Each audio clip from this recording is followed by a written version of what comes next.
Oh, beautiful for spacious skies, for amber waves of grain, for purple mountain majesties. When, in the course of human events, it becomes necessary for one people to dissolve the political bands which have connected them with another, and to assume among the powers of the earth the separate and equal station to which the laws of nature and of nature's God entitle them. A decent respect to the opinions of mankind requires that they should declare the causes which impel them to the separation. We hold these truths to be self-evident, that all men are created equal, that they are endowed by their Creator with certain unalienable rights, that among these are life, liberty, and the pursuit of happiness. That to secure these rights, governments are instituted among men, deriving their just powers from the consent of the governed. That whenever any form of government becomes destructive of these ends, it is the right of the people to alter or to abolish it and to institute new government. Laying its foundation on such principles and organizing its powers in such form as to them shall seem most likely to affect their safety and happiness. Prudence indeed will dictate that governments long established should not be changed for light and transient causes. And accordingly, all experience hath shown that mankind are more disposed to suffer while evils are sufferable than to right themselves by abolishing the forms to which they are accustomed. But when a long train of abuses and usurpations, pursuing invariably the same object, evinces a design to reduce them under absolute despotism, it is their right, it is their duty to throw off such government and to provide new guards for their future security. Such has been the patient sufferance of these colonies, and such is now the necessity which constrains them to alter their former systems of government. The history of the present King of Great Britain is a history of repeated injuries and usurpations, all having in direct object the establishment of an absolute tyranny over these states. To prove this, let facts be submitted to a candid world. He has refused his assent to laws the most wholesome and necessary for the public good. He has forbidden his governors to pass laws of immediate and pressing importance unless suspended in their operation till his assent should be obtained.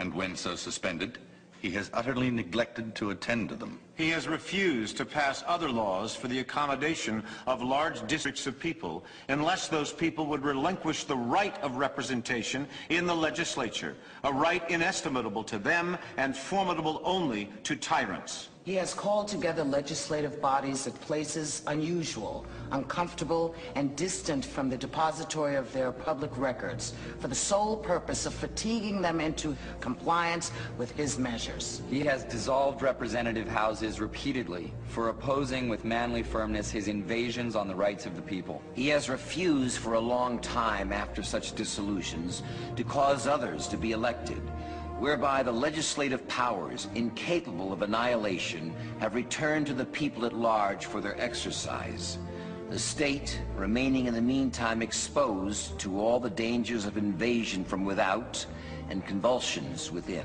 He has endeavored to prevent the population of these states, for that purpose obstructing the laws for naturalization of foreigners, refusing to pass others to encourage their migrations hither, and raising the conditions of new appropriations of lands. He has obstructed the administration of justice by refusing his assent to laws for establishing judiciary powers. He has made judges dependent on his will alone for the tenure of their offices and the amount and payment of their salaries. He has erected a multitude of new offices and sent hither swarms of officers to harass our people and eat out their substance. He has kept among us in times of peace standing armies without the consent of our legislatures. He has affected to render the military independent of and superior to the civil power. He has combined with others to subject us to a jurisdiction foreign to our Constitution and unacknowledged by our laws, giving his assent to their acts of pretended legislation. For quartering large bodies of armed troops among us. For protecting them by a mock trial from punishment for any murders which they should commit on the inhabitants of these states. For cutting off our trade with all parts of the world. For imposing taxes on us without our consent. For depriving us in many cases of the benefits of trial by jury. For transporting us beyond seas to be tried for pretended offenses. For abolishing the free system of English laws in a neighboring province, establishing therein an arbitrary government, and enlarging its boundaries so as to render it at once an example and fit instrument for introducing the same absolute rule into these colonies. For taking away our charters, abolishing our most valuable laws, and altering fundamentally the forms of our governments. For suspending our own legislatures and declaring themselves invested with power to legislate for us in all cases whatsoever.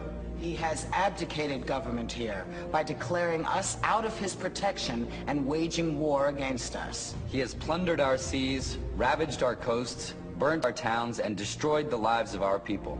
He is, at this time, transporting large armies of foreign mercenaries to complete the works of death, desolation, and tyranny, already begun with circumstances of cruelty and perfidy, scarcely paralleled in the most barbarous ages, and totally unworthy of the head of a civilized nation. He has constrained our fellow citizens taken captive on the high seas to bear arms against their country, to become the executioners of their friends and brethren, or to fall themselves by their hands. He has excited domestic insurrections amongst us, and has endeavored to bring on the inhabitants of our frontiers, the merciless Indian savages whose known rule of warfare is an undistinguished destruction of all ages, sexes, and conditions. In every stage of these oppressions, we have petitioned for redress in the most humble terms.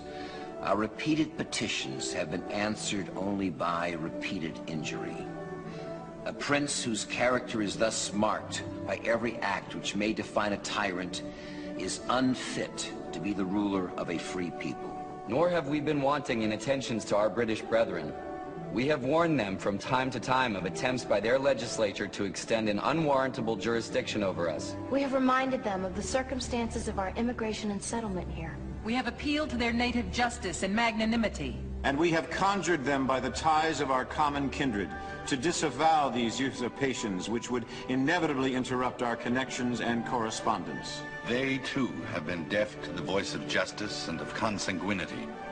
We must, therefore, acquiesce in the necessity which denounces our separation and hold them, as we hold the rest of mankind, enemies in war, in peace, friends.